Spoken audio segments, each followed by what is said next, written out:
From a distance, this looks like an idyllic stretch of coastline on Hong Kong's Lamma Island. But when you take a closer look, it's littered with rubbish. Hong Kong Cleanup is a movement that brings volunteer groups to rubbish hotspots to compete in picking up and registering the most trash. Last year, 75,000 people took part. It is so dirty. It's an educational experience for people of all ages who can see what people are doing to their environment. All the rubbish on this beach has washed up from the sea. It was totally cleared in a clean-up operation only a week ago, and the government has picked up more than 100 bags of rubbish only this morning.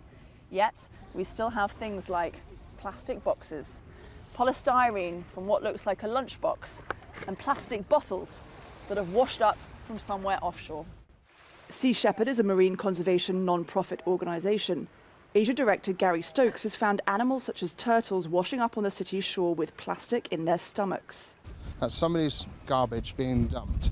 I don't think it's an individual because there's too much of it. So I believe it could be one of the refuse companies not making it to the landfill.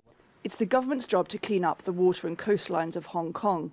Last year it collected 15,000 tonnes of rubbish in coastal areas, much of it in the sea.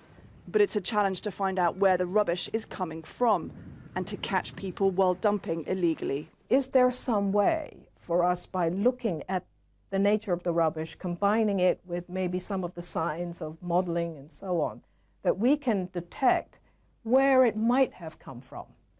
Now, it's not so obvious who could have thrown it. Hong Kong's clean-up groups cleared 5,000 tonnes from the city's beaches last year and expect to pick up even more by the end of this year. After 16 years in this line of work, Lisa Christensen says the problem is getting worse. We have 10,000 street cleaners that clean the streets every day. We have a select number of beaches in Hong Kong which are cleaned regularly by government and are officially gazetted beaches. However, there remain hundreds of beautiful beaches and coastlines and mangroves and rocky shorelines that are not cleaned regularly by government, and they need to be. Marine waste is a global problem, but in Hong Kong, with a coastline and 200 islands, it's more obvious what's being put into our oceans.